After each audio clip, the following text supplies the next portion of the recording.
This is going to be Clock Tower 3 commentary as part of a Clock Tower full series speedrun. Clock Tower 3 is a pretty fun game. Anyway, 3, 2, 1, let's go. This game is a spin-off to the Clock Tower series. It's weird because, while it is a Clock Tower by name, it is not actually a Clock Tower game because the order of the games and the canon gets really messed up, but it's pretty good. Have a good one, Cello. Yeah, it's alright. And the way that I do marathon runs is I'm just not going to curse, but I'll try to explain as much as I can, and I'll be talking with chat as well. How you doing today, by the way, Aladdin? Hope you're doing well. In the early game, it's mostly going to be introducing us to the mansion and much of the basics. Anyway, what's this game? Kittens, how's it going? Good to see you. So, we're going to have a sigil. These sigils are going to be everywhere. The whole story goes something like this. You are a 14 going on 15-year-old girl, and your mother told you don't come home, but you didn't listen to your mother and you came home, meaning the entire game events happens anyway because you're a failure. But going more into that, we're going to be hitting some fun mechanics between Clock Tower and a popular anime series, if you guys know it. If you don't know it, it'll be a nice surprise. If you do know it, keep it a surprise for me, please. How you doing, by the way, Doc? Hope you're doing well. And yeah, Marathon Full Series Clock Tower, and as well, I'm trying to do Marathon commentary for this game and Nightcry later. Anyway, there's a lot of cutscenes telling me where to go, but for right now, we're going in here, and we're going to be getting the main defense weapon of a one-part. It's going to be the Sacred Water, aka the Holy Water. What that's going to do is act as a puzzle tool, and it will also be a weapon during certain sections. So most Clock Tower games will feature a kind of cat-and-mouse style of gameplay, and normally you have something like exploration mode and survival mode, where you're running away from the stalker. And this game is a bit different. One, instead of stalkers, it has subordinates, which changes the name. It's not a point-and-click game like the other Clock Tower games, and, as well, this game doesn't have the two modes. You can do things while you're chased, which I think is really cool. You're good, Enthal. I'm just saying, don't spoil the major, I think, mechanic of the run, because it's going to come up later, but in the early game, we're going to be introduced to a few things. We're going to be going into the, what's the word? We'll be going into another realm, and there's going to be a lot of these other realms. And this realm is going to take us into World War II Christmas time, and it's supposed to be reflective of all the subordinates and the people they killed. Nice, Dark and Rose. I have my GDQ shirt, too. There we go, and now the run can officially begin. We're out of the mansion, and we have to keep running. A big mechanic of the game that we're going to briefly explore is going to be ghosts. So, in each of the area, there are ghosts that are angry at the world for everything that's happened to them. Normally, to satiate their pain, you need to find a relic of some sort to them, some kind of item that relates to them, and you are going to put it on their dead body. By doing that, they will stop trying to kill you. You don't want to die, because dying is bad. In any game you play, I think dying is a pretty bad thing. This game does have continues, luckily, but still, I'd rather not die if I could avoid it. It's called Spiritual Healing. And we're going to give this ghost some spiritual healing, if you know what I mean. So you give him the wedding ring. And now the ghost will disappear. And we can run past it. You don't need the item. You just need the ghost to be out of the way. As well, during the game, there'll be certain sections that will allow me to fill up my holy water. And that's going to be good because you need a certain amount of holy water for every section. As you beat more bosses in this game, you'll get more holy water, but for right now, I only have 3, and I'll have to make do with the 3. The whole goal for now is to make our way towards the concert hall, because there's going to be a performance there, but we need to gather a few things. More importantly, we need to gather an invite. As well, I try to be far away from the sigil, so I'm maximizing the distance I have. You can actually get it off camera, but it's harder, and I figure the 1 second of time save it gives you to do that isn't really worth resetting my run about 3 minutes in. Anyway, at this point, we're going to make our way towards Norden's Tailor, and this is where the game really starts to pick up. You'll see another one of those ghosts coming by. Bad RNG is if the ghost grabs you. It is RNG depending on where that ghost is patrolling. Getting grabbed by the ghost will drain your health, and could potentially kill you depending on how much you have. So, while we're running to Norden's Tailor, I'm going to tell you how health works. In the top left bar, you see 2 numbers. There's a 2, which is the amount of holy water I have. Now it's turned into a 1 that I threw it. And there's also just a giant empty bar. So this game is reversed to where the larger that bar is filled up, the worse it's going to be. That's a panic meter. If you're in panic, you will die on the next hit. So you can get hit if you're not in panic, but then there's a panic mode where you go crazy, and having that will be the death of you normally. There are things you can do that can assist you. We'll have those later, but for right now, just understand that. There will be a few times in the run where you might end up in panic. It usually happens around the concert hall, in fact, but it's going to depend. And like I mentioned, this game does have 2 modes. Let's see. Correct, Dark and Rose. This game and Haunting Ground are incredibly similar in that the mechanics are pretty much the same, barring some of the boss fights. Haunting Ground is more traditional clock tower, while this game is not. This game, you can do things while being chased, which I think is actually a godsend for this run. Like, the fact that you can solve puzzles while a subordinate's trying to kill you is amazing. No other clock tower game or spin-off lets you do that. And it's kind of disappointing. It's a really nice mechanic that I really wish more games would adopt. That even if in the face of danger, if you want to brave the puzzles, you should be able to. Anyway, at this point, we're going to be getting a key to go into a room to get that invitation I talked about. And now, I go here. Also, Sean, I actually love this game now. I used to hate this game. I do love it now because I played it enough times. And this game is a game that I think casually is really hard to get around, but if you learn how to play it, it's really fun. But it is the required learning how to play it, which is silly. Oh, you have to learn how to play a horror game to enjoy it. Because normally, you don't learn how to play games like this. You play them because it's a horror game. It's supposed to be kind of clunky. Anyway, we're going to introduce the first subordinate of the game. I'll give you a... I don't have anything to offer. If someone wants to take a wild guess what his name is, I'll give you a hint. He's holding a giant sledgehammer. What could the creative geniuses of Clock Tower 3 decide to name this guy the Sledgehammer? You think his name is, Killman? Steve? Anyone have a wild guess? Anyway, we get the invitation I talked about. Bob? It could be Bob. Sir Whammy? That's a close one, Scaveral. We're also going to get a little cutscene that's going to teach you how to use certain events. You have to hit him with a chair, and he just drops like a light, which is great. He will come back for us in a bit, but we do hit him with a chair. His name is Axe Boy. You're all incorrect, unfortunately. His name is Sledgehammer. Sledgeman. Close, Dark and Rose. Sledgehammer's name is Sledgehammer, because he has a big sledgehammer. If you do, like, a hard mode version of this game, he gets an axe, or a mace, I think, entirely changing his name from Sledgehammer to Mace, which it should be. I think Sledgehammer is the funniest name in this game. People tend to give me flack whenever I mention Sledgehammer. It's like, oh, what about the Scissor Man? The Scissor Man canonically is made fun of. It's not his actual name. Like, they kind of mention that it's news panoramic articles that do it. Anyway, he's going to chase us, and while I'm being chased, I have to do a couple things. One, we're going over to the concert hall. Two, and more important... I forgot to split. Oh, no, I didn't. We're good. Two, and more importantly, I need more holy water. There's only so many places you can get it, and we need it for a few puzzles coming up. In addition, if you hit the subordinate with the holy water, they will normally take, like, just a stun, and that stun will normally allow you to get away. It doesn't do damage to them, because that comes later, but you can use holy water on enemies if you're in a bind, so keep that in mind. Anyway, now they have the invitation. It automatically does everything for us. We can just walk in. If you don't have the invitation, you try going here, they'll kick you out until you find it, so make sure you have that. You have to be invited to watch the show, which the show is going to be pretty fun.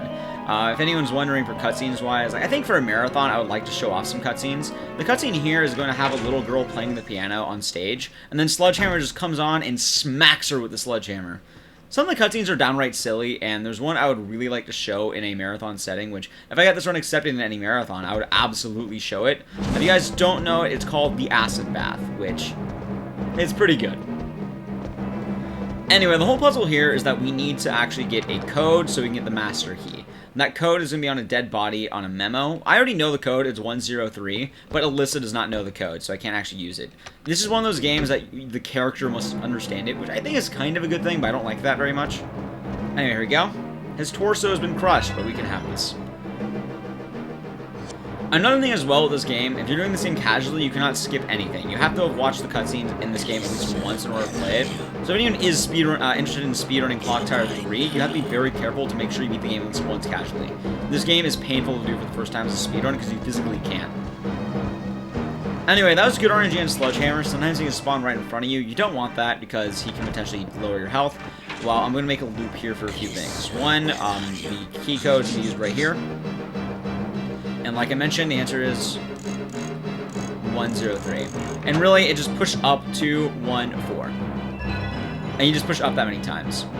We get the master key, and in addition, I will be taking a bit of a safety item. It's nice because it really is an item you shouldn't have any issue grabbing. It's right along the way. Like, if this item was on the other way, it would make sense, but it's right here, so there's no need to, like, worry about not grabbing it. And it can really help us out in a bind if we do need it. What Lavender does is it'll lower my panic by a significant amount. Panic normally lowers if you're not being chased, or if you're far enough away from a killer. Subordinate, sorry. But sometimes you do need to do that just in case. Anyway, I'm going to do some movement tech here and manipulation with Sledgehammer. He's going to pop down on the right side. I'm going to run towards the left, and he won't knock me down. So I do that, and I'm able to keep running, which saves me both time and health. And as well, I'm going to try out another little trick here. It's not so much a trick, it's more, I just want to make sure I can land this. Maybe I don't need to.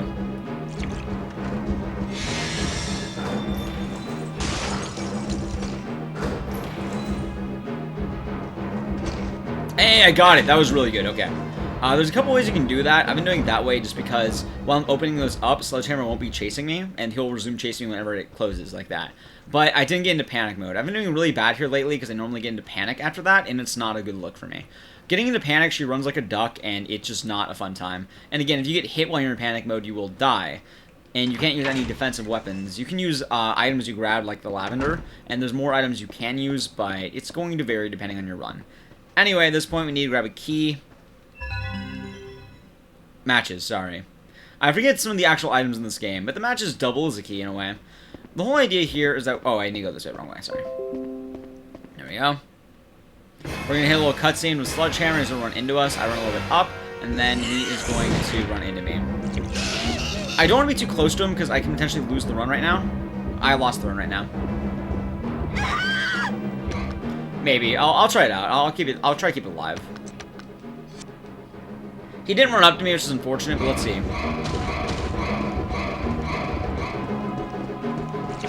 Okay, it's going to be harder later on, but I can make do with this. I'm going to have to grab a safety item, not the end of the world. I'd rather keep the run alive than not. Hey, Bob, how's it going? Good to see you. So I have full health now, and I'm going to grab an item that's called the Ring of Invisibility. Invisibility Band. I forget the official name. It's pretty intuitive in what it does. It makes you invisible, and enemies cannot see you if you're invisible. It's powerful. I did have to break out of a panic mode, but luckily I was able to bypass that. During a marathon, you should expect that, so it's not the end of the world. I'll get more lavender later, and there are more easy pickups that I can grab. Lavender mainly comes in handy around the end game, because some enemies can be mean, but I did grab an invisibility ring to make up for it, so I'm not going to complain all too much. Anyway, the goal right now is going to be to head back a little bit, and we're going to be going in the upper rafters. We need to get pliers from up there in order to break into Norton's tailor and get a special item. All the levels in this game are officially done once you get a special item that kind of defeats the killer in a way, or saves the person. I run to the left here. Running to the left prevents you from getting knocked down, and you also have more health. I'm likely going to be high on health, but I'm not going to enter panic mode, which is good. Unless he double attacks me, I'll be fine. Which I don't think I'll be double attacked. I'll be very unlucky if we did. Hey, Wesker, how's it going? Good to see you, my man. Hope you're doing well. Hope anyone who has joined so far is doing well. There's a little bit of panic, but he's not going to enter this room, so I'm doing fine enough as it is. Not too shabby. And you can see my panic will start to go down in a moment here. And we're hitting one of the only RNG sections in the game, actually. So, on this walkway, you can get a certain amount of stumbles. Let's count them. Let's hope I don't get more than 2. 1. I'm going to get like 3 or 4, I think. This is really bad. It is RNG. There's not an exact science on how it goes. I can feel pulses in my controller, but that's really all I got. It's happening again. And even then, it's not always a consistent thing. It either happens or it doesn't. Alright. I need to get the pliers after 3. 3 is okay. Much better than I thought. I thought I was going to get a 4. But on the way back, we also have to do that again. I'm hoping for 2 each time. There's 1. And this is entirely RNG. You can only really hope to God that you get a good number. I've always thought that maybe you walk a bit straighter or something, or you walk more balanced, it tends to work. But there's not an indication that it has it happen to you. It just sort of does happen. I know there's an indication where she started leaning, that would be one thing, but it doesn't really happen. Alright, I got 2 on the second one. That was pretty good RNG. Anyway, we do have to do one more thing here, which is going to be a bit risky. I'm going to have to juke him. And we're going to do that by running on the inside. So, over here. He doesn't hit me. There's a little tight spot you can run through Sledgehammer, and now we're good. And we'll be good for the rest of the Sledgehammer level until the fight. Like I mentioned, this game does have boss fights, and if you have never seen this game before, it is a massive trip. And honestly, for marathons, I think this is going to be the big thing, the big selling point. You guys like nostalgia, right? Does everyone here like their Japanese animes? Does anyone here a weeb? Do you like anime? Do I have the game for you? Clock Tower 3 is the game for you. Trust me. Would I lie? I actually will not lie about this one. You bet? There you go, Dark Knight. So we're going to have to go back to the tailor shop, which is fine after we leave the concert hall. And as well, I'm going to be doing pretty good all in all. I'm going to run back to the Norton's Tailor, and I'm going to get the special item. Like I mentioned earlier, in order to beat every level, you need to find the main victim, which was the little girl who got beat up on the piano, and we need a special item for that person. Getting the special item will soothe the spirit and allow you to kind of get what you need.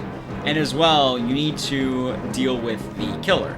So we have to deal with Sledgehammer, and we also have to save the little girl. The way we're going to be doing that is the next mechanic coming up, which is downright silly. Thank you all, by the way, for not spoiling it. I think it grabbed good.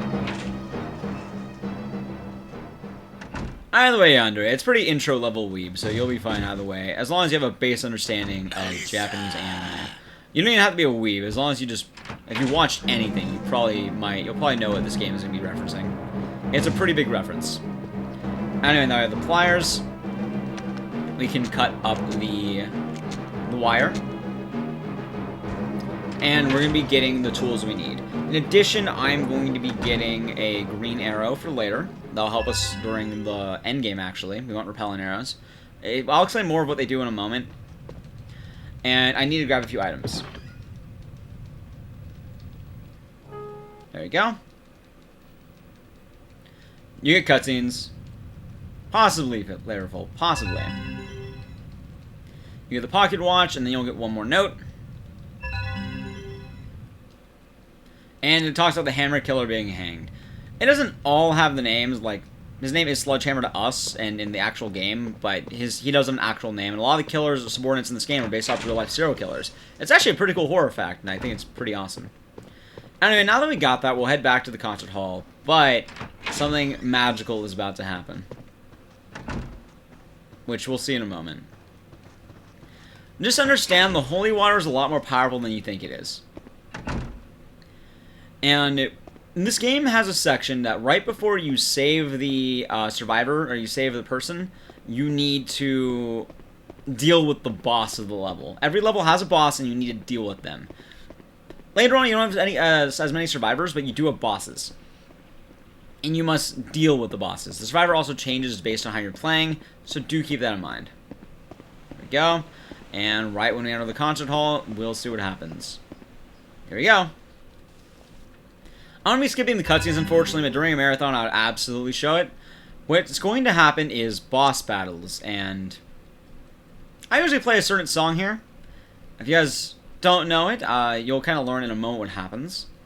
But the holy water turns into a bow and arrow that allows us to shoot light arrows at the boss. And we enter a judgment fight. It is the judgment of Sledgehammer. He has a victim counter, sentenced to 486 years. If you mash triangle, you'll skip the counter. What I need to do is bait him into this, and we're going to deal with a Sailor Moon-esque boss fight. 1, 2, 3, 4. I didn't get that, that's fine. Hit me. 1, 2, 3. That's fine. 1, 2, 3. I want to make sure that I can get a certain amount of hits on him. 1, 2, 3. That's fine. I did not get the double, that's cool. That's fine. I'm getting a bit bad RNG on Sledgehammer here, but that's fine. 1, 2, 3, 4. Got him! 1, 2, 3. What? 2, 3. I've never seen... Are you kidding me? Anyway, it's Sailor Moon Magical Girl Hour, and I'm getting some incredibly bad luck right now. 1, 2, 3, 4. Can you stop? Please? Alright, thank you. 1, 2, 3. There we go. He finally gave me the phase I wanted. He's dead. So you want to get him stuck in these binds? I don't know what that special attack he did was, but that was incredibly unlucky for me. Once you hit him with a full charge arrow, we'll be good.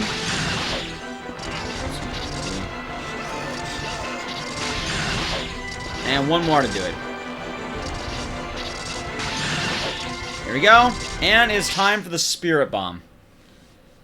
Yeah, Sledgehammer is not respecting the rules of Magical Girls. Anyway, you go Magical Girl time, and you unleash an actual Dragon Ball Z Spirit Bomb. It's a combination of Sailor Moon and Dragon Ball Z for full-blown anime time. I don't know why Sledgehammer wasn't cooperating. He's kind of a jerk, but it happens. Anyway, it doesn't matter because he's dead. He doesn't have that much health, Yandere. He just has to do Spirit Bombs. The bosses are really quickly if you know how to do the Spirit Bomb. But you need to get them either trapped with a certain amount of binds, or you need to get them a certain distance away from your binds. Anywhere from 3 to 5 is what you'll normally get, and it's insanely powerful for you.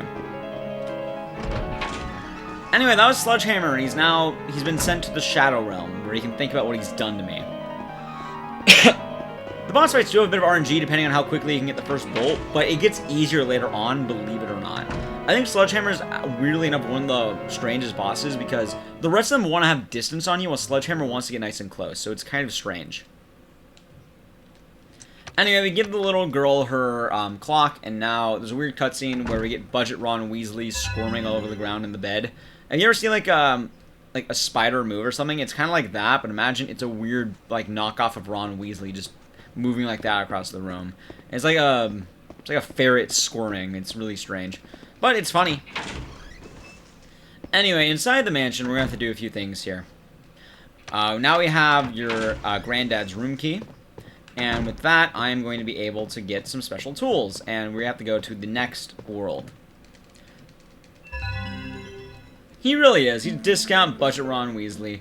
You learn about the Book of Entities and what all this stuff is, and you learn a little bit about something called the Rooters. The Rooters are a group of magical girls that are supposed to take out these things called subordinates. Take a while to guess what you might be, given the fact that you have a magical girl who can take out these things called subordinates. I'll give you a hint. It starts with an R. That's right, Rooters. But with that, the clock keys, the winding keys, we get to do a little puzzle, and we're going to be sent to the next world. We're also going to be doing another mechanic in this game that's really strange. I don't know why it's a mechanic, but I'm not going to judge it. We're going to be playing with portals. And it's always weird to me that this game does indeed have portals. I'm not sure why it does, but I'm not going to entirely judge it. So in your granddad's castle, his mansion, your granddad's rich. By the way, your mansion is the Hamilton, but there's a loose representation to the Boros family, which is how it relates to the original Clock Tower games. It's extremely loose. The answer is left, left, right, right, right. If you're playing on the Japanese copy, it's left, left, left, right, right. So it really depends on the version. There's no other difference barring that, and it's not really a major one.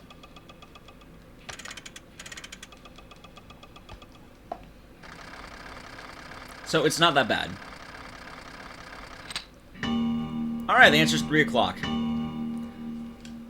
It's actually harder just to wind that thing straight up than anything else, so keep that in mind. Anyway, secret doors opened up, and now we're going to be playing with portals, and there's going to be a portal right here. In order to activate portals, you need to throw 2 instances of holy water on top of them. Once you do that, you've activated the portal, and you can move on.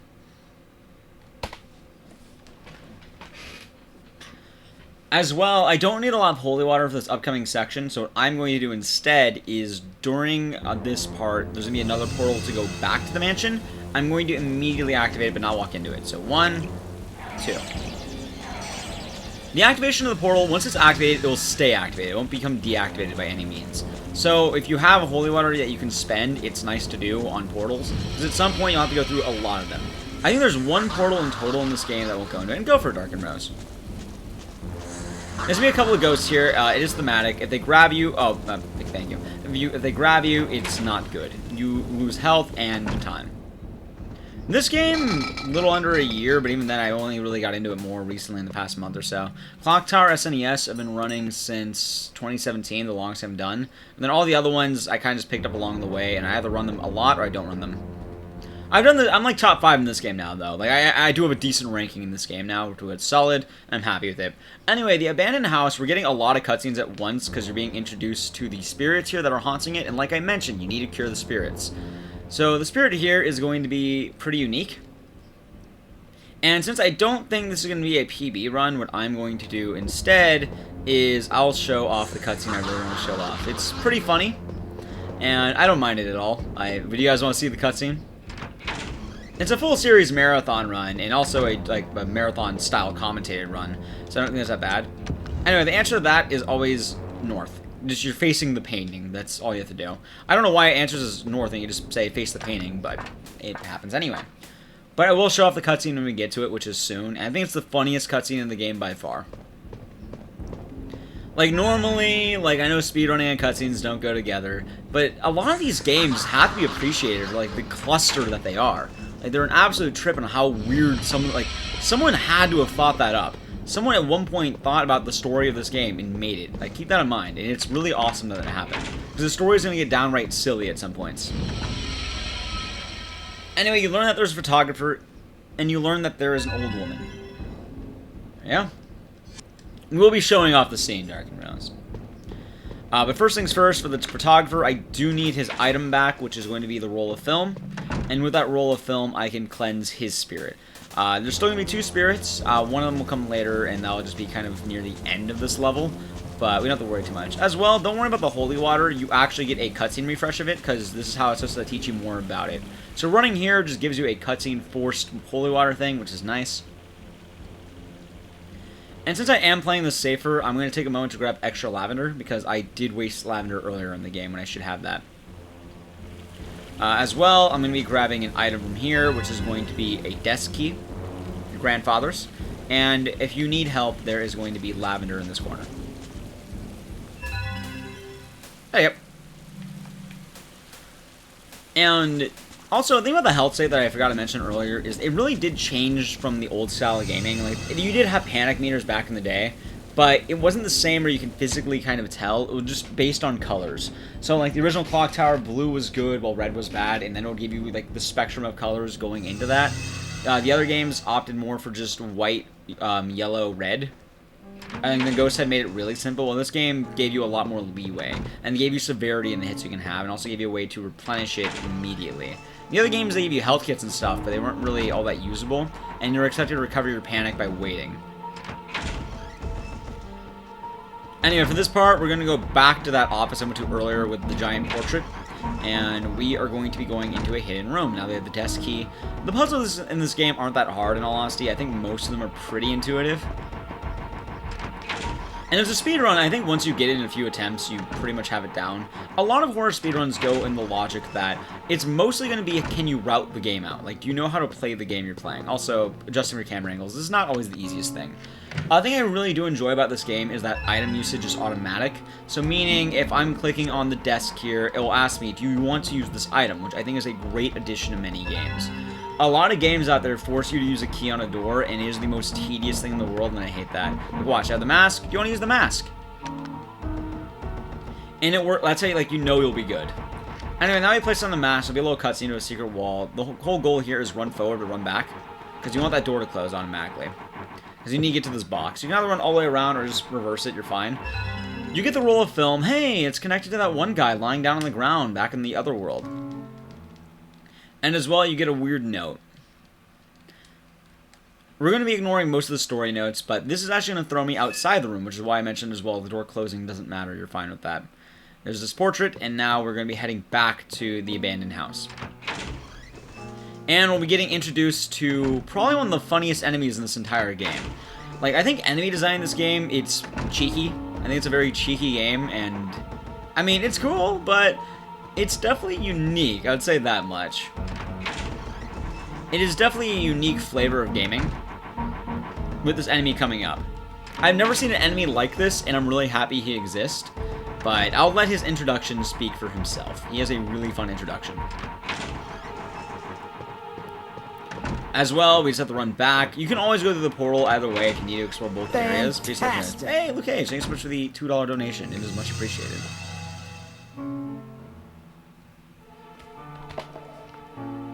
And that was a good section right there. Alright, now that we're here, we won't be going back into the mansion until a while. So, say goodbye to the mansion, guys. What happens next, though, is I am going to be going back into the abandoned house, and we're going to be dealing with the next subordinate of the game. Like I mentioned, there's always another subordinate. Obviously, if you look at my splits, you can see his name, but you might not know what that means. Earlier as well, you may have remembered I exited the house this way, and I immediately want to get back here anyway, so it's not the end of the world that I do this. It's an ideal path. Hey, Baku, thank you for the host. There we go, the spirit is quenched, but that's one of them. Remember, there's 2 spirits here, so you do have to be careful of both of them. We also now get the photography here, which there's 2 photos. You need to look at these photos, because they'll give you the answer to how to open one of the doors. Thank you, Baku. It is much appreciated. Hopefully the stream went well. If you guys have not checked out Baku, please do so. He's a very nice guy. I don't know if I have a mod for the command, though. Anyway, now that I have that, I can go to the portrait. There's a button behind it, which now I know. And that will open this door. Normally this door is locked. And, I'll give you the shout-out command while I'm doing the cutscene. In this cutscene, by the way, I would always show, maybe it could be a donation incentive in a marathon, it's hard to say. It definitely fits into my estimate, I would argue, so we can just go in here and enjoy the cutscene. This is named the Acid Bath. I have to skip it first, and then we get into it. Here we go. Here's the cutscene. I came to tell you that dinner's ready, and I told you that you don't need to be worried about me. Your old mother may have dicky eyes, but she's not on her last legs. Look how sentimental it is. It's so sweet. You just concentrate on your work. Anyway, what is it you're making this time? Some new toy that... It's such a sweet cutscene. Actually, I've been busy making this. Aw, look, he gave her a shawl. Albert. How sweet. Winter's coming, and I don't want you catching cold. A grandson taking care of his grandmother during the winter. How is it, warm enough? It's me here, man. It's lovely. So warm and soft. Thank you. Thank you so much. Oh, wait a minute. Back to Clock Tower 3.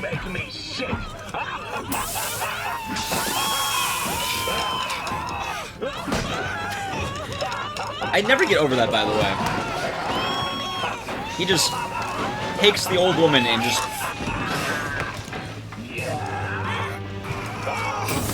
It gets better, by the way.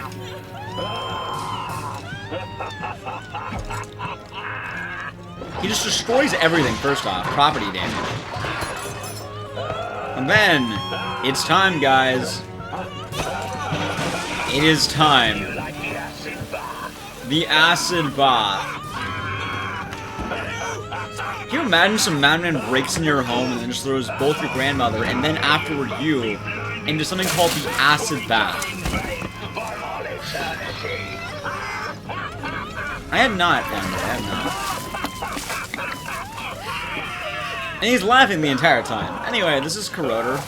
You pretty much get the gist of the cutscene. He's absolutely insane. But Rotor's also a Super Smash Bros. Player. If you throw water on him, he proceeds to get ignited on fire. Like any Smash Bros. Player you've ever seen in your life, right? So I take an invisibility band for safety, and we're back into this game. We have a subordinate once again, and we are being chased, so we have to be careful. In addition, I'll have to grab some tools, because we have to go into a few things here. I bet it happens. Go. And while Rotor is chasing us, I'll be careful. I have to grab tools in order to open up a little duct. And I do need to be careful as well. So, first off, you need to throw the acid very early, right across the wall. It will hit him, he'll be ignited on fire once again. And then we can pass him. If you keep running, he'll knock you down, and it does do a lot of panic. You will almost, certainly be in panic after he knocks you down. At least in the follow-up hit. From this point, what you'll want to do afterward is, once you have the wrench, you then go back to the door, you wait for him to enter, and once that happens, you just wait for him, pass him, and he won't attack you. It is a lot safer than that looks. It's not nearly as, tight as I'm making that look right there. It's very easy to do that. I think it's just a nice quality of life thing. I've been trying a new strategy on this part of Rotor. We're going to have a good dodge. And I have a certain amount of holy water, so what I'm going to do is run up these stairs, go here, run back. Oh, I messed it up. Never mind. Well, I didn't get hit twice, so that's good RNG, but I am on panic. I do need to be careful, though. I still have 2 holy waters just in case, which is going to be really good for me later. Luckily, he didn't hit me twice. He will chase me, though, up to over here, and he'll be going on the other side in a brief moment once I use the actually got wrench. Also, I'll never take a moment to roast smash. I'll never avoid a moment to roast Smash players. It's fun to me. He really does. So now we're on the other side, and I need to throw holy water at him very early. It looks a lot earlier than it is. Like, right when he starts running, throw the holy water, you'll hit him, and then you can pass him. I have one more holy water as well, which is either going to be backup, or will make one section of the game a lot easier. I didn't get grabbed by that ghost. If you have low health, you'll absolutely get grabbed, and she'll snap your, I think, your back or your neck. I don't remember the exact one, but you do die, and dying is bad in many games. Anyway, we have a minor puzzle. It's just go the long way every time. It's unfortunate that they want you to take your time, but the answer is literally just go the long way. If you go the short way, it'll break. You need to go the long way. There's no shortcut here. Because there's going to be choices and rails. So the longest way is the one option. You think I can go on the closer one? No, you have to go on this one. Because they'll break if you do not have them, right? You think I go on that one? Nope, have to go on that one. Then the final one, it's only one. It'll break if you spend too much time on it, but usually by walking, you're fine. And now I get the shawl. If you're wondering as well, we grab the pocket watch on the last chapter. This chapter item is going to be the shawl, because you have that sentimental moment with the shawl. What I'm going to be doing, though, is running away from Rotor. In a brief moment here. Loads, please. There we go. Hit him. I have the holy water, so I may as well use it, and that'll buy me enough time to run away. He can hit you, which could get you panicked, and again, you don't want to be panicked. It can potentially kill you if he hits you at all, or if you get grabbed by a ghost. We will be hitting the boss fight, which more Sailor Moon time. Guys, if you like magical girls, it is the time for the next one. Rotor as a fight is either really easy or really difficult. I know that's a weird spectrum of putting it, but it depends on the patterns he gives you. He's already the most RNG boss because he can attack or he cannot. Thank you, Dark Nose. It is much appreciated. Thank you for the $2. Sir Ecdycis. There's the Magical Girls sequence. And now we have Rotor. Rotor's whole idea is he has more range than Sledgehammer, so that's nice for us. He could get us good range attacks or bad range attacks. The direct attack is bad, but you use vocal lines to decide how he's doing. 1, 2, 1. Oh, that's fine. Come on. 2. You want to avoid him for the most part. I'm getting a bit hits, that's fine. I was going to dog. 3, 4. Got him. Alright, now we're cooking. As well, you do need to be careful.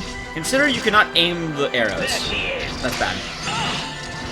2, 3, 4, 5. I'll eat the hit because I want to stun him. There she is. There she is the bad RNG, by the way, if you're wondering. There she is. Go. Prepare to die. Prepare to die is good. There And she you, is. oh, I missed. Are you kidding me? He juked me barely. There she is. That's good. Prepare to die. Keep going. Again, prepare to die is good. There she is really bad. One more, and then I should have it. There she is. Probably trade up low. That's fine. And then one more. There she is. Nope. There she is. Nope. Oh, come on. I hope I don't die. I mean, I can reset the boss fight. There she is. Oh, no. Well, he just ruined everything. There she is. 2, 3, 4. Prepare to die. Alright, that's good. Begin prepare to die. Good. There she is really bad. Nothing is also good. That's fine, because he can't hit me from here.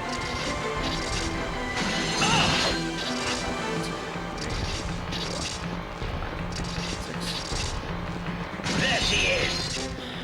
That weird juking is really bad if you cannot tell. I missed. Oh my god. Oh my god. How's Inkyo? Prepare to die. He is not being kind to me. Like at all. This is an incredibly bad fight. Nope, you cannot aim.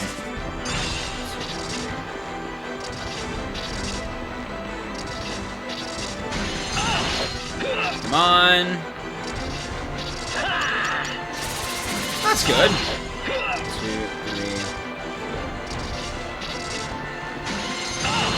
3. Come on, one more. Well, we got him. We got him. Ladies and gentlemen, we got him. Keep in mind, a lot of this time loss is also going to be from the cutscene earlier. Anyway, that worked, and we now have managed to beat the boss, which is good for me.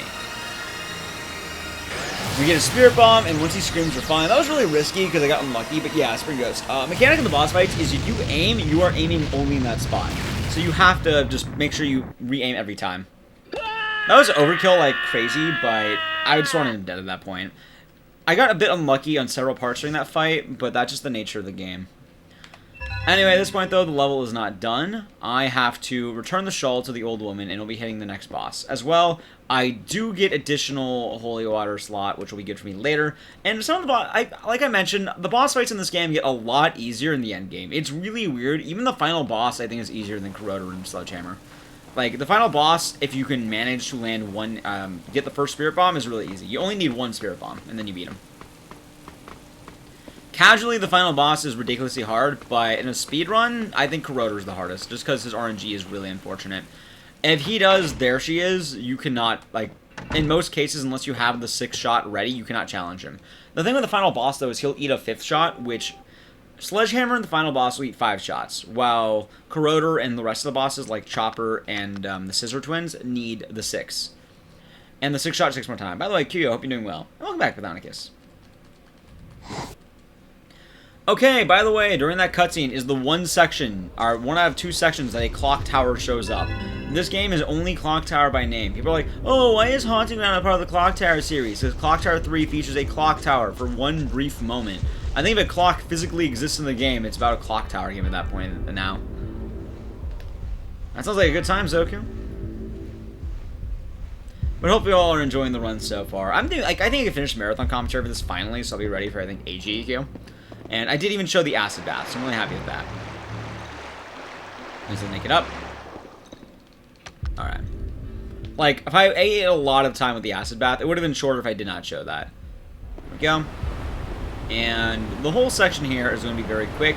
It's not a big map, but it is a tough map if you don't know where you're going. Elevator management is going to be insane. Anyway, now that we have the key, we're getting introduced to the next subordinate very quickly, and you're no longer going to really have guys that you're saving.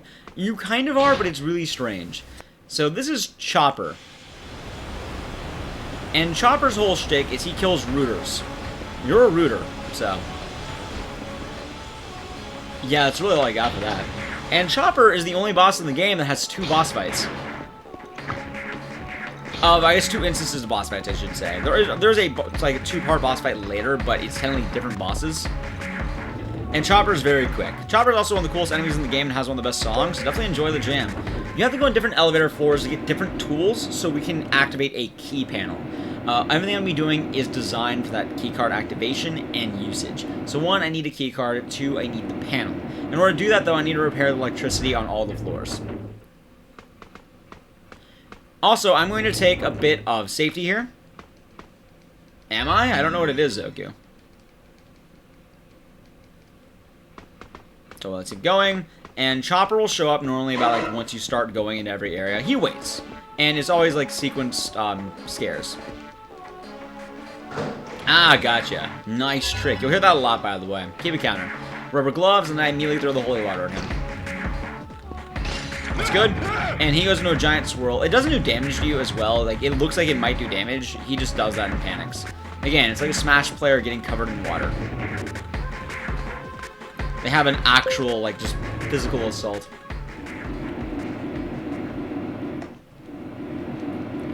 Alright, the next floor we are going to be getting a crowbar for another section.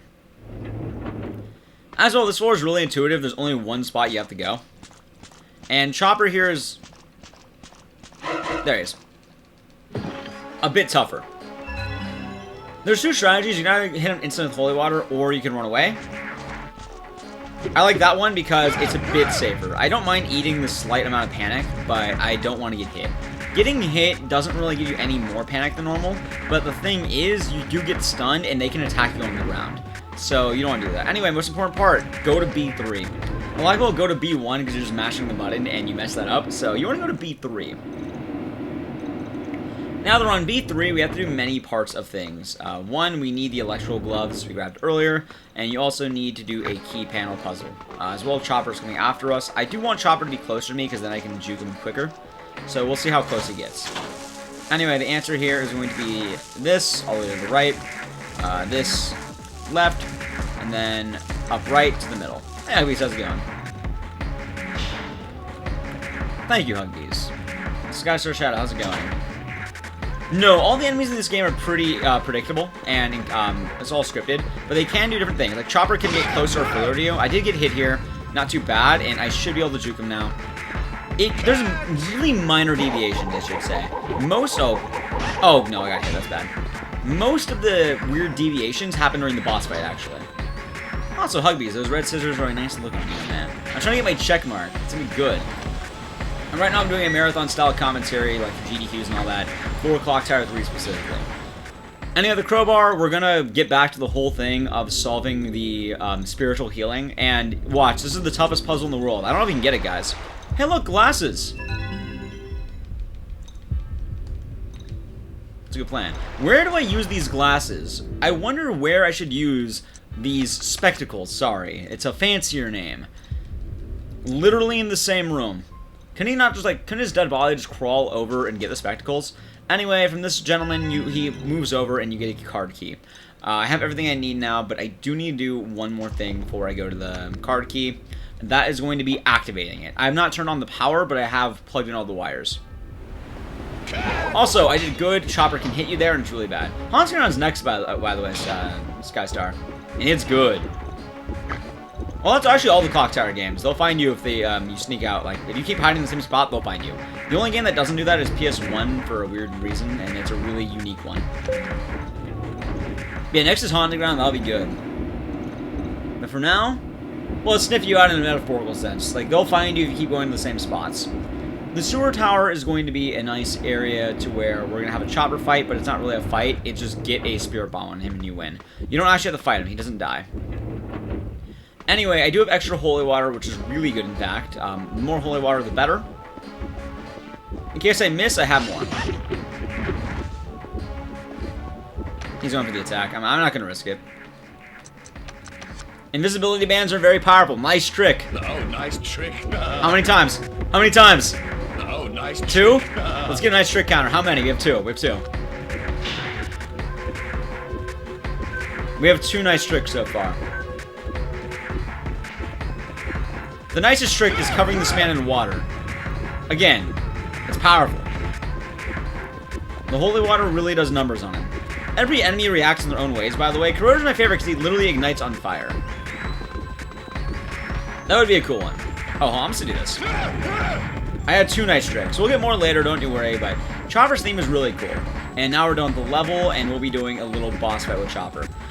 It's a boss fight to the extent that you just want to get one Sailor Moon Spirit Bomb on him, and then you can not worry. Hugbees, have you ever played this game or no? Also, not just Hugbees, there's anyone here, have you ever watched Clock Tower 3, if you know about it? If you have not, this game is magical girl powers plus Clock Tower. It's a horror game of Sailor Moon. Imagine if Sailor Moon decided to get chased by killers. And that's Clock Tower 3. Alright, look, we're back in the mansion. They connected it. How did that happen? Because your grandfather is up to something sinister. Ooh, spooky. There's also a baby, that's me. Oh, this game is an absolute trip. For you guys, you'll kind of see in a moment. So once you're down here, we're going to be entering the boss fight with Chopper. And we are going killer, like, how many killers are like Chopper killers or like other killers? What we're going to do is we're going to enter a judgment fight with Chopper. The game breaks down into 2 parts, like I mentioned earlier. You have judgment, which is the boss fight, and then you also have escape sessions, like exploration mode. So you get his kill count, and then you get his years, 921. And now, judgment. Use magical arrows in order to defeat him. Right, 3, 4, 5, 6. Run into me. Alright, we got him. 1, 2, 3, 4, 5. It's gonna be 6 shots every time. 3, 4. He's doing really good. You just want to keep doing this. Get him into the magical prison, then you'll hit him with the spirit bomb. You need anywhere from 3 to 5. I'm pretty sure this will be a 5 hit. Alright, one more, and then I get the arrow. Alright, there we go, and the boss fight is just finished. That was a good boss fight. I'll take that. It's supposed to go like they send you to the next area of the graveyard, which... Oh, you did Chopper 1, but now you have to do Chopper 2, Electric Boogaloo. Well, Chopper's great. Part 2 Chopper is a bit tougher. You really just want to go for a range attack. If you go for a range attack, it gets a lot better, and then the fight's way easier. But yeah, like, it's just Sailor Moon meets a horror game, and it's amazing, and it's a fun game. It took me a while to really enjoy this. Like, I enjoyed a lot of the other Clock Towers more, because this game was a bit clunky to me at first, but once you learn the movement, it plays really well, and I do enjoy that. Anyway, in the graveyard, you learn all the rooters Chopper has killed. Apparently, most people can pass Rotor. I don't know how he's still alive. But Sledgehammer, well, also I don't know how he's alive. But Chopper's the one that ends up killing everybody.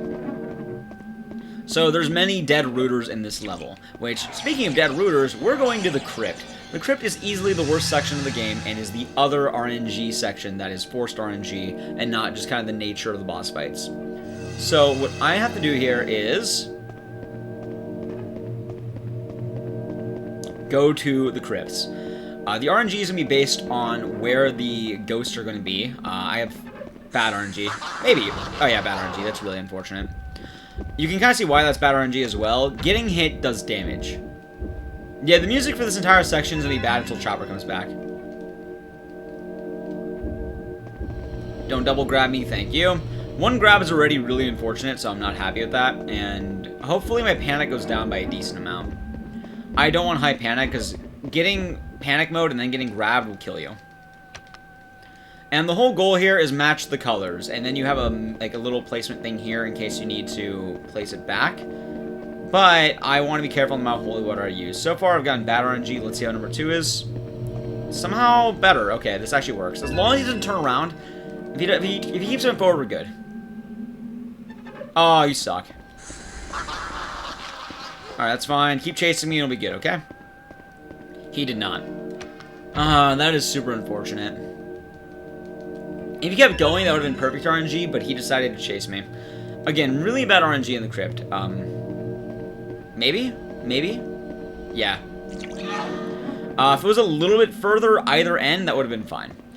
Alright, returning the crest is a lot easier than putting them in, because you can run through the ghost for a little bit and then you'll get grabbed afterward. So in this case, he's right there and might grab me, but it doesn't matter because I'm immediately sending him back to the Shadow Realm. Goodbye, ghost.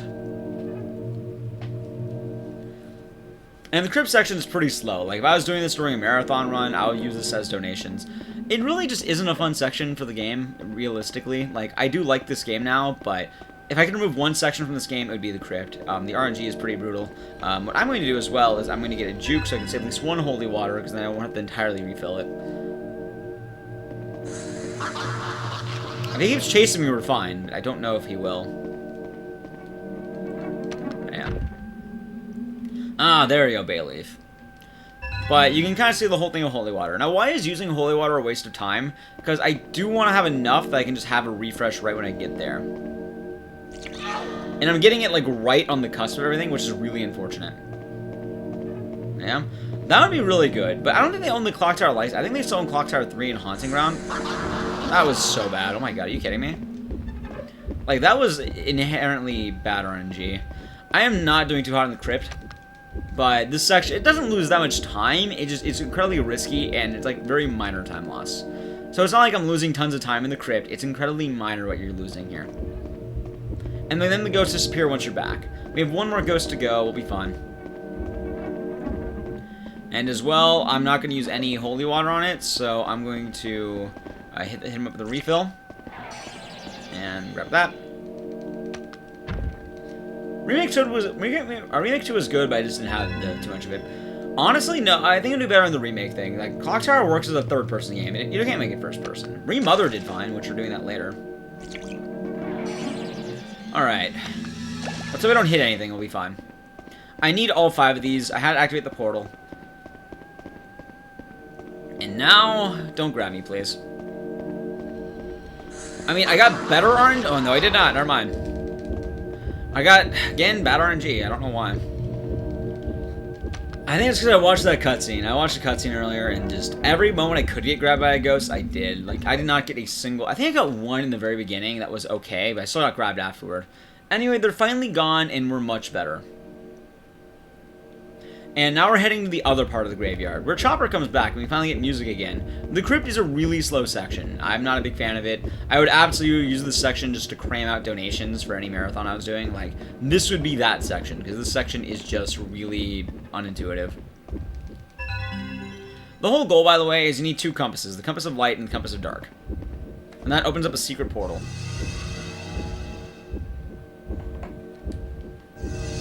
Alright, let's keep moving. And we're going to be moving to the other side. And now we get to deal with our favorite friend, Chopper. Yep, and I count it as part of the series, so I'm ending the game on Remothered. And Remothered also started as a clock tower, like, reimagining, so I enjoy it. Alright, Bran. And for this section, I don't have Holy Water, and I do have Chopper, so I have to be very careful. As well, if you're wondering why I grabbed the invisibility rings earlier, it is for this exact section. 1, 2. It is faster if you do that early. You, in theory, can get Holy Water, but you lose a lot of time if you don't do that immediately. You want to be using invisibility bands, because Chopper will mess you up. He will chop you up. It's much more brutal in this section, because there are 2 moths that will immediately gun you down. And if they gun you down, you get stuck, and Chopper can hit you. You do not want to get hit by Chopper all that much. I took a little bit of damage there. There's a butterfly, or the moth. I got hit right there. It always happens. I don't know why. It's so unfortunate. But it is the case. I did eat another hit there. If he does it again, I'm going to have to use the invisibility band. I might need to. You only get it in times of judgment. You don't always have it. Anyway, invisibility band, because I want to make sure I'm safe. Oh, nice trick. Get ready for nice tricks. I have another one if I need it. There's 2. And he's gonna get me. I love Chopper's dialogue, by the way. Nice trick. Here's 2. The answer to this puzzle, by the way, is 3 lions. They have eyes. 1, 2, 3. It's a lot more intuitive than you think it is. Don't hit me. I got hit. Alright. 2-parter. I'm gonna go for the lavender. Also, the best part is the lavender actually works while I'm doing this puzzle. It's fine. I didn't get knocked down, so that's good. He just went for it. I'm getting an axe thrown at me, but it's not gonna matter. All I have to do now is run away, and I should be fine. Alright, go. Now we have the Compass of Shadows. We need to make our way back now. You need the Holy Water to actually activate that panel, or at least the podium. If you don't do it, it won't work. If my health gets too low, I will use the other ring of invisibility, but I would really prefer not to. We'll see how it goes. I think I have 1 more. Yeah, he's not gonna hit me. We're good. Alright, we're good. He shouldn't catch up to me, and the axes aren't gonna hit me. Oh, wait. Oh, no, no. I may have messed up. No! Okay, we made it. We're good. That was good. That was a good section. Getting into panic is really bad, by the way, in this section, because then you can actually hit back in panic, and he has to go down. Alright, we have everything we need. In addition, I also need more Holy Water. The Holy Water will save me some time for later, and we do need it for the next level of the hospital.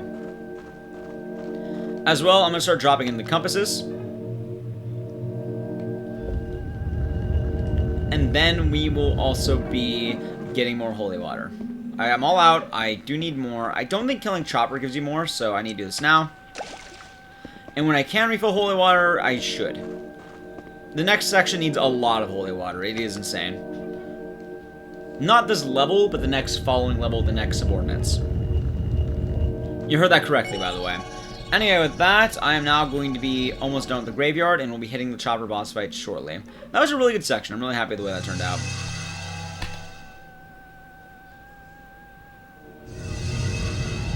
Okay. You're going through an underground tunnel that has no purpose existing outside of looking cool. Cha-ching! Thank you so much for the resub, my friend. And thank you for the good luck of becoming partner. I think this is a good VOD. I'm finally happy I got a clock tower 3 VOD in my belt. Partner. This has been good. I've been good so far as well. I haven't been bad. I've been good. I mean, good and good, not bad. So, here you get a cutscene more about the rooters, and you get something called the Rooter Arrow. I actually have no idea what it does. I don't remember. And it's not a usable item. It's just kind of something you need to grab or you can't beat the game. And I think it's what you need to get to kill Chopper. But it's one of those things that they're forcing you to grab it. So you should have grabbed it anyway.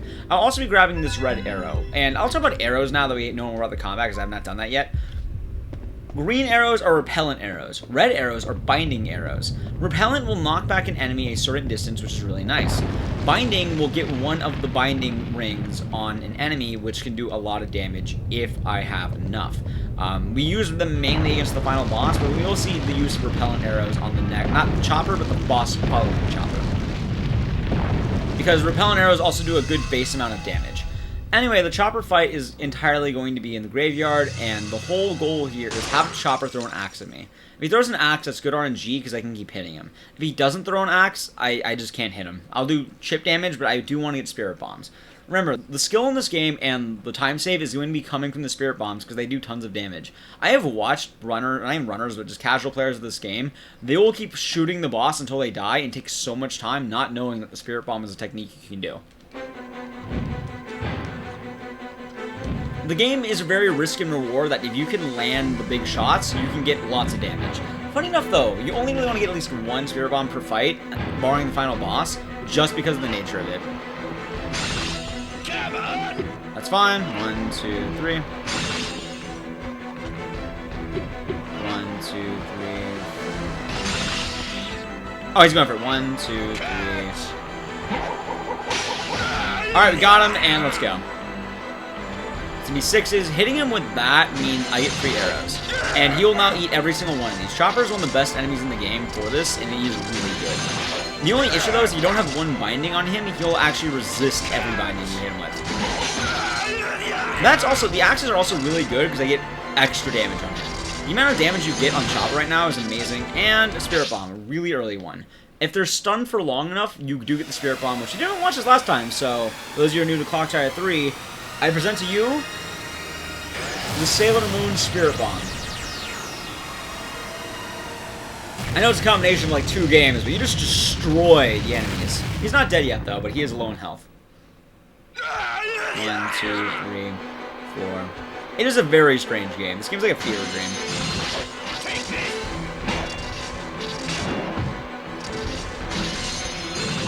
Going.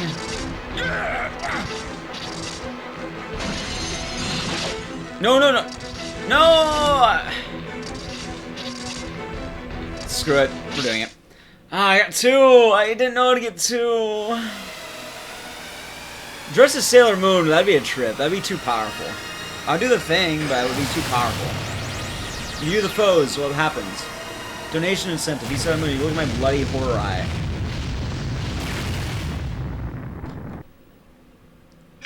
So keep in mind, I actually lost time because of that powerful hit. That would be a really good fight normally, but... yeah, actually, I do want to get this submitted for AGDQ 2020, which is why I'm doing this mod, and I'm also submitting a few other games. I might also do this for Big Bad Game-a-thon, but I'm not doing this for GDQX. I don't think I'll make it into that, but this will make it into AGDQ and possibly some other things, but we'll have to see, really. And the problem is, though, other runners might beat me in that. We'll try our best, though. Anyway, the rooters are now happy, so we can go to Dennis. And you guys remember Dennis. He will be here for a brief moment before he leaves once again. Dennis does not matter. Just remember this point of fact. There he is, Budget Ron Weasley, a.k.a. Dennis. I'm sorry, buddy. He has a really awkward run cycle. You guys ever run like that? I have a few games under my belt, but I want to make sure I have the best of the best. He tries his best, man. Anyway, Dennis is going to lead us into the hospital, where we get introduced to the next enemies of the game, the Scissor Twins. So this game actually does have a Scissor Man, believe it or not, and I'm really happy it does, because Scissor Man designs are really cool. That is too awfully underrated. That game is too awful. There we go. This game is good. It's a fun, awful game. And honestly, I think it has a good spot. The mechanics work well, but the game is just really, really unfortunate in terms of story and even some terms of gameplay. Like, a lot of things don't make sense, but it's fun to play. Anyway, the whole goal of this is we need 3 keys in order to open up the special door that leads us to the endgame castle. But to get those keys, I'm going to have to open up a couple of mirror worlds. One of the keys is in this room, but I can't get it until the end of the level. Most of the keys will be on the other side. I've already grabbed one of the keys on the down area, and one of the keys is like half and half, so it's really strange. So here, that door is closed. You cannot open it, even though the key is in there. And you get the looking glass. Hey, is that a reference to something? I'll give you a hint. It has Alice. And Wonderland. Who wants to go wild guess what that's a reference to? It's Alice in Wonderland. Anyway, at this point, we're going to be introduced to the next subordinates, who actually are really cool. You have the Scissor Man, Raphael, and the Scissor Woman, Jemima. Which, I don't know why they decided to give, in a horror game, someone the name Jemima. I only ever think of pancakes, and I'll never not think of pancakes because of that. Like, pancakes don't terrify me, they inspire me. That's why this game works well in awful blocks. It's pancakes.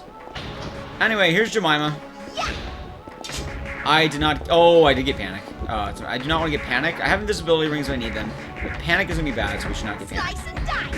Alright, we're good. There's a lot of walls in the way for us, luckily, so I'll be fine. A box of pancake mix. That is top tier right there. So right here, don't worry though, she is also weak to the holy water, and it is very easy to utilize it on her especially. And there's one section that you could get bad RNG in, and that is crawling through the holes. But crawling through the holes, she might be able to attack you immediately, and you don't want that. Also, the whole dynamic of this is that the rooms are mirrored. So this room that I went on the last time, it's on the left side now. It's a pretty cool mechanic in all honesty. There's not a lot of games that bring you into like a mirror world, and I think it's really nice. Also, this like the scissor people are also supposed to be mirrored, which is nice. Yeah, there's lavender in there, but I grabbed extra earlier, so I probably don't need it. There you are!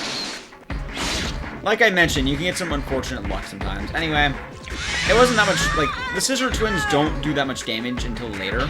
They have a phase 2, which does a lot more damage. And Raphael is a lot more dangerous than Jemima, so keep that in mind. Why syrup, though? Either way, he'll be coming through the left door most likely. Oh, he came through this door. That happens. Not often, but it does happen. I got extremely lucky. Hey, Rodem, how's it going? Welcome to the stream. Hope you're having a great day. If you have any questions, do let me know. We're doing a marathon-style commentary for this run, so... With that, I now have all the keys I need, and we can go to the next castle level. I got extremely lucky, by the way, that he did not land on me, because I would have been doing bad. I also got pretty lucky that he opened the door for me, saved me a very minor amount of time, but I like that. Okay, let's see if he finds me. He will find me, absolutely. There he is. It's showtime! Raphael, are you okay? I don't understand what you're doing, Raphael. Like, that is very confusing. Anyway, we got the keys, and I can actually just straight up do the portal, which is nice. I really like being able to just do this. I do need one of those, Rodem.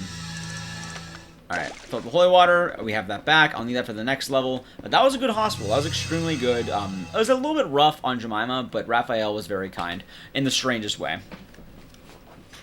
Anyway, the one portal in the game you don't activate. I don't know why they gave it to you. There is zero reason to use that portal. Maybe to backtrack in case you missed potential spirits, but there's zero reason to actually go through that portal in the main game. You don't have to at all. Hey, Juice Faction, how's it going? And this section, I'll be doing a little bit of a trick using the holy water, and I do need to be careful because it is risky. I always set the invisibility band if I need it. It's really nice, especially in the intro. The hardest part about the castle is getting into it. Because Raphael can be really aggressive. He can be with a short strike or a long one. Alright, he didn't hit me. That's good. I'll go for the 2. Sometimes you can hit him with the 1 if he gets close enough to you, but he wasn't cooperating. That was the trick you could have done. You can use only 1 holy water, save 1, and then you hit him, but I didn't get it.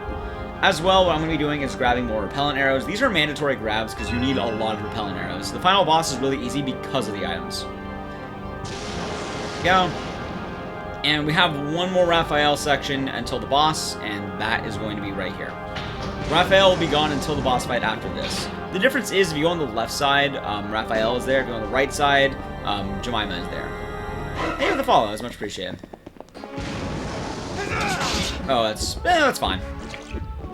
Wait, did I not hit him? I did not hit him. How?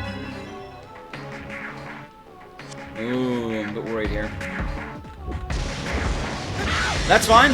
I have 1 holy water, and I should be good. I have just the amount of holy water I need, luckily. Okay, that was good. I normally have a little bit extra. Hey, this is the first time I entered panic mode in the game, really. And I'm in a safe spot. I can't die here, but you get to watch Alyssa waddle like a duck.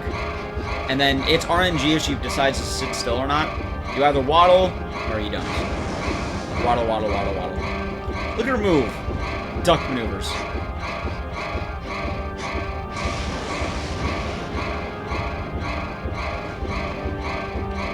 Okay. Not bad. And that would be a strange thing. I'm really excited to potentially make it into GQX. I don't know if I will, but who knows. I do want to apply more marathons. I have a couple, and it'll be good. Anyway, now we're going to hit the worst section of this game. And I don't complain that much. A lot of times, I'll accept games as I'm given. I'm not going to judge it that much, okay? But in this game... Have you guys ever tried squatting? Have you ever tried moving while squatting? Alyssa apparently has the strongest legs in all of mankind, because she can shimmy while she squats, like this. And I don't know why that's the answer to this puzzle, but on a ledge too, like, that is powerful. Like, her legs are going forward, her back is perfectly straight. That is powerful stuff, dude. That is way too powerful for me. Alyssa has all sorts of power. She does. Alyssa takes leg day extremely seriously. If you want to run the clock tower games, you need to take leg day seriously. This ghost is also going to try attacking me, but they can't attack you while you're on the ledge like this, so you're fine. Yes, Bailey. Alright, and now we're going to be hitting Jemima once more. This section is also really weird, and I'm very confused.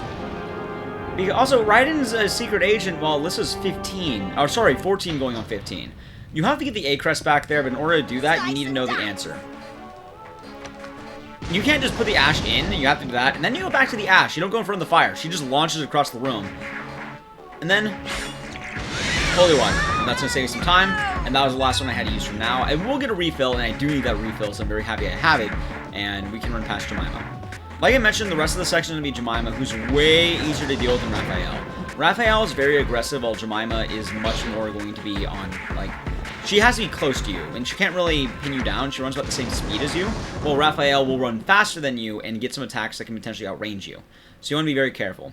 Anyway, the whole puzzle here is that there are 3 crests, the A, the N, and the D, the AND crests. And all 3 of them are required to be used. And that's why I wasn't worried about Holy Water. I do get more. And each of the crests opens up a door. You need 2 of them in order to open up the secret door. And then you can open up one more puzzle, which I think is the worst puzzle in this game. I'll explain why I think it's a bad puzzle later on, but it's just really badly designed. Like, I don't know why. I think they just added in puzzles for the sake of, oh, we need a puzzle, Mac. Okay. Also, Jemima's gonna be right here, so right when I pass this, you throw. She'll not hit you. She'll try her best, but she's very predictable. Also, count the amount of times Jemima says slice and dice. She really does like her pancakes.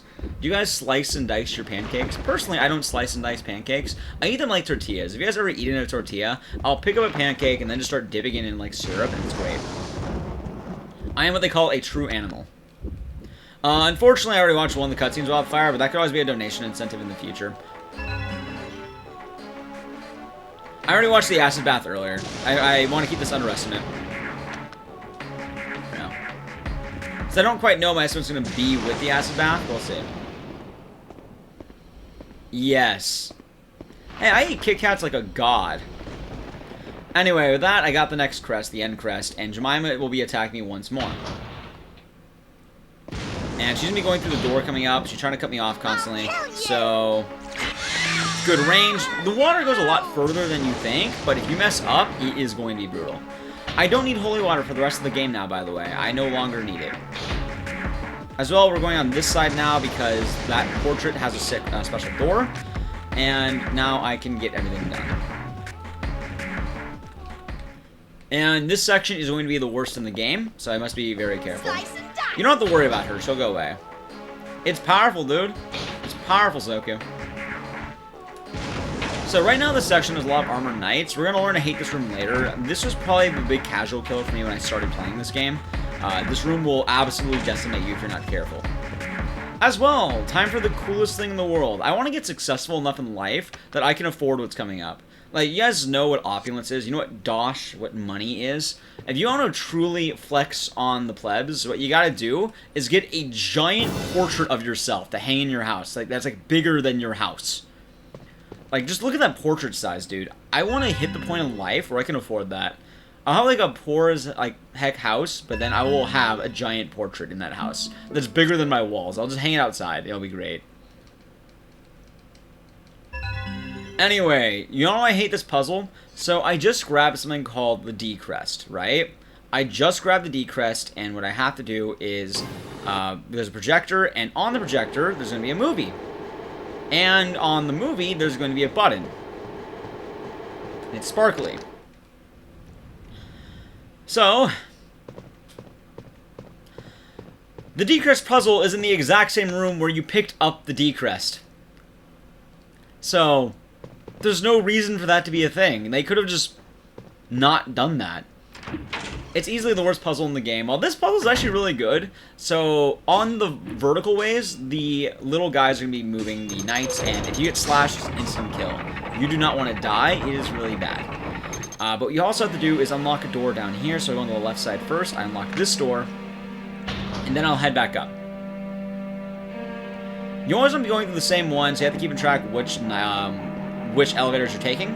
This is going to put me back in front of the knights, and there's a fast strat and a safe strat. The safe strat is to wait for both knights to attack and then run. So 1, 1, watch. 1, and then, there we go. At this, it always works, and the guy on the other end, that guy right there, he will also cooperate with us. No, Luke Cage. I normally stream during the nighttime, so I have little blue lights to make it more decorated. But that's how it works. The problem is you have to do that twice. You don't have to only do that once. It's a twice action thing. That is funny, Bachman, but it'll require a lot of work. Anyway, at this point, the giant doors are open, which is why I had to open that other door, and we can make it to the boss room. But we have to do this twice. Alright, the door's closed behind me now, and then there's a cutscene here that is absolutely hilarious, but I don't think I have time. I'll show it off on another day when I do this game, because I will be speedrunning this game again relatively soon, so if you want to rewatch it, what happens is, you see Dennis on the table, he dies, but you realize the entire time it was actually a Decoy Dennis, which was a fake Dennis. So, you learn this, and you have to go save Dennis, so, hey, you're back in your grandfather's room, what happened? Oh, you learn that your grandfather's creepy. Well, you learn that here, and you learn that right when you're back upstairs.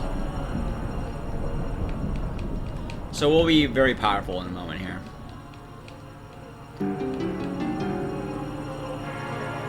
Who would have thought? There we go. And now we go back up the ladder, and this leads me immediately back into the room I was just in. It's a good room. And you guys remember the projector? It's coming back up. And the whole puzzle here is go back down for the Scissor people fight. The Scissor twin fight, I call them Scissor people, but they are twins. And again, the strategy, you wait for both of them to attack and it'll always work. You could go earlier if you really feel brave, but it's really risky. Alright, one, there we go. Alright. The whole goal isn't the middle guy, it's the guy on the, at the very end of that. You can get easily swiped by that if you're not careful. Luckily, there is a good continue spot, but it's just time loss and you really don't want to deal with that. Anyway, from this point on, we have the lever on the wall, and we're going back to the Scissor people room. Same exact mechanic, but this time we have a boss fight. Funny enough, this one actually has 2 boss fights. I know earlier I mentioned Chopper had 2 instances of boss fights, but this is 2 in a row that you must kill. It's individual fights. You kill both Jemima, and then you kill Raphael. Well, sorry, you judge them. Also, confetti flies out of them when they die, which I think is hilarious, but we'll have to skip that cutscene just because. Anyway, it is now time for Jemima. So Jemima, as a mechanic, as a fight, she has a very low amount of health. The kills of the 2 Scissor twins are divided between them, and Raphael has a normal boss fight's health, while Jemima is very little. She's the Scissor woman. Victims 22. Also, the music is very confusing. It's just very... The whole answer is aimed like a little bit to the right afterwards. So we go here, and then I go like this for an enemy. Fire the arrow. She's right there. And that's Jemima. Jemima's already dead. But like I mentioned, repellent arrows are massively powerful. They will 2-shot Jemima, which is what you want, while Raphael is a normal boss fight. So in this one, it's going to be more the same. I want to get hits on him. If you counterattack, you get a 5. Hey, thank you, choke me. What I want to do is... Alright. What the? Stop that. 2, 3, 4. 2, 3. We need a 6. We got it. Alright, he might be dead. I know, by the way, took me down. Yaha is really bad. I'll eat the hit, but I did get bad, so that's good. 2, 3, 4, 5. 1, 2, 3, 4, 5, 6. I see it. Anyway, that's Spirit Bomb and very close. I'm doing really good. We're doing marathon commentary for Clock Tower 3, while I'm also doing a full series Clock Tower Speedrun marathon going on the timer underneath me. Realistically, though, my estimates on this is 130. I know my splits say 132. I'm going to be saving a lot of time. Don't worry about that at all. It's not going to be that. With the acid bath cutscene, it's likely going to be like a 126. He's not dead yet, though. I still do need to do more.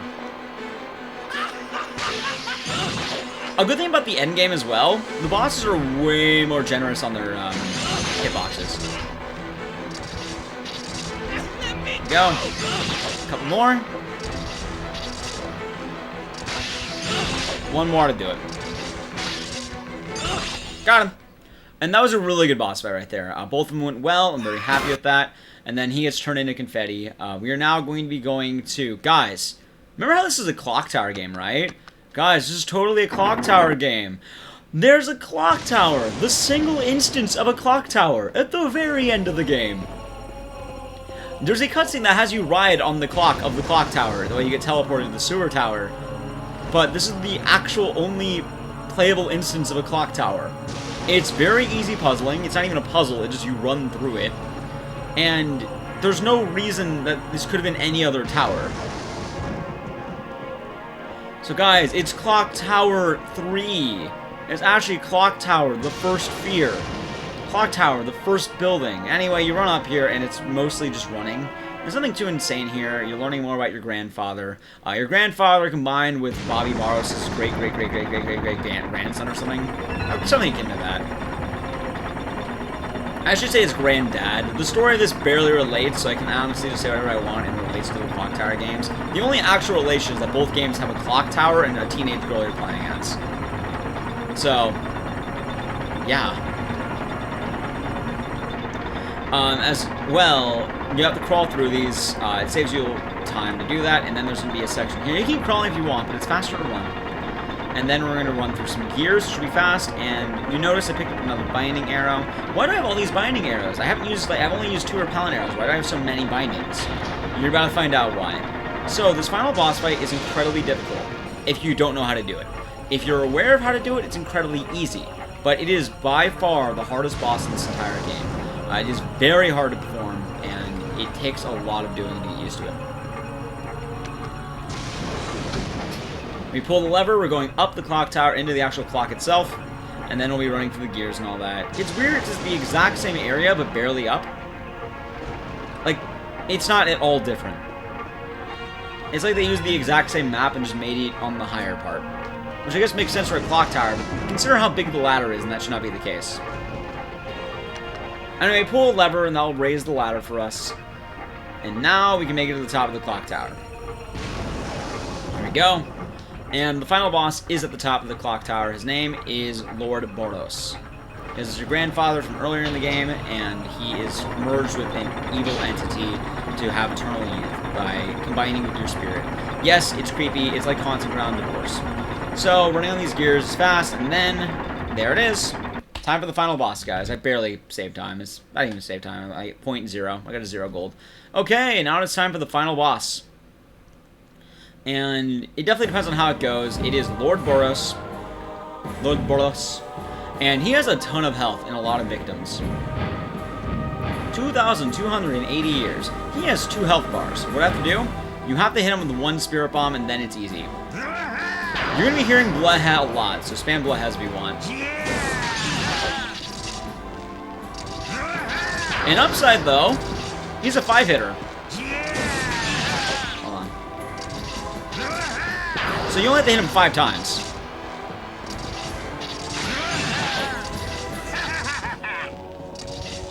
Yeah. Going. 1, 2, 3, 4.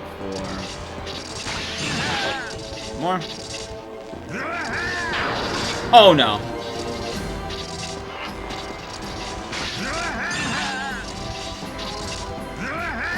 It's fine. 1, 2, 3, 4. I have to redo it, but that's fine.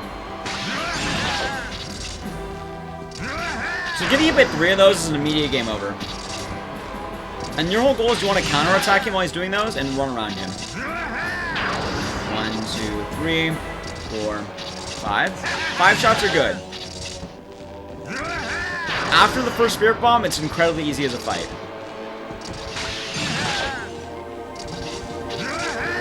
Go. But you have to bait the blood heads. How's it going, by the way, Joey? I don't have it yet, that's fine. 1, 2, 3, 4. That should be it. Got it. Okay, the rest of the fight's home free. We got the Spirit Bomb. I do need to still do some skills, but it's going to be way easier now. This was a very good fight. I learned how to do this recently. I watched just a few runners Mr. Silent did, and this boss fight gets extremely easy once you learn the strategy. I'm doing good, Joey. We're doing a marathon commentary run of this, and now the boss fight, like I mentioned, distance also does damage. Hey, how's it going? So 1, 2, 3, 4, 5. And now, run past him, and just unleash arrows. And then charge. So the way this works is I'm trapping him in a perfect triangle, and as well, he's too stunned to actually avoid it. So you get very fast attacks. You had to get the first one, which is the hardest part, but you just 5 charge, do it normal. I got good RNG there because he didn't do it, there's no escape. He gave me blah, which is good RNG. By the way, he makes that sound every time. Like, if I was doing it just in a marathon GQ, I would absolutely request Blaha spam. How's it going, Pendra? Good to see him. Anyway, one more hit. 2, 3, 4.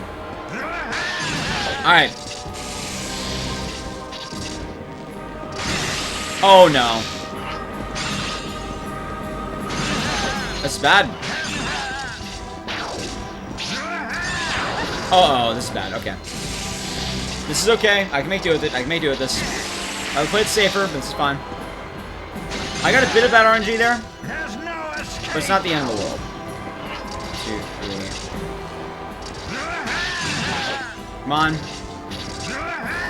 Going. 1, 2, 3, 4, 5. How dare you!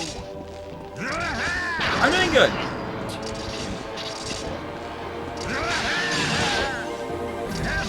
No escape is good. Audio cues are your friend, by the way. An answer? Maybe? No. I hit the hit too. Oh god. Alright, I'm assuming chipping him down. I hate this guy sometimes. There we go. I'm getting some really bad attacks.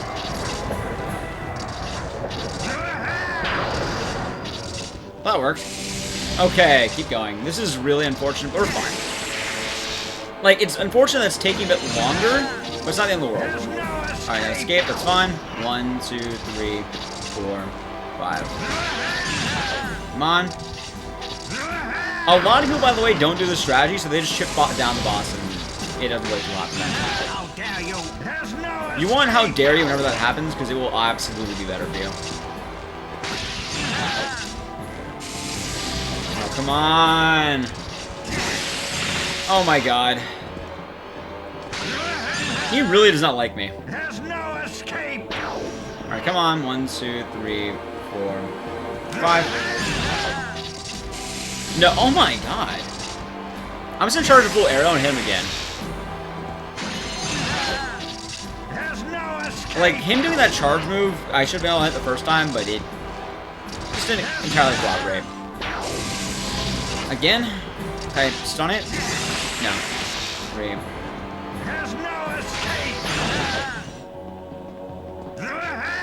Alright, we're good. 1, 2, 3, 4, 5. I still got the underestimate, which is good. My god. Also, keep in mind, I did watch the acid bath. 1, 2, 3, 4, 5. Good. 1, 2, 3, 4. Good. How dare you! There's no escape! blood. 1, 2, 3, 4. Wait, you escaped? How did he? Oh, he broke through it. Right, that's fine. I'm chipping him down. This is okay. Well, I finally did it. Thank you. I don't split yet, but that was the final boss. The game's not over yet, though. I still do have a cutscene I have to do. That was right on estimate, by the way. Even with the acid bath. Keep in mind, I watched the cutscene. I don't feel that bad with that. It was unfortunate that he wasn't cooperating. The fight ends much sooner than that, but that's okay.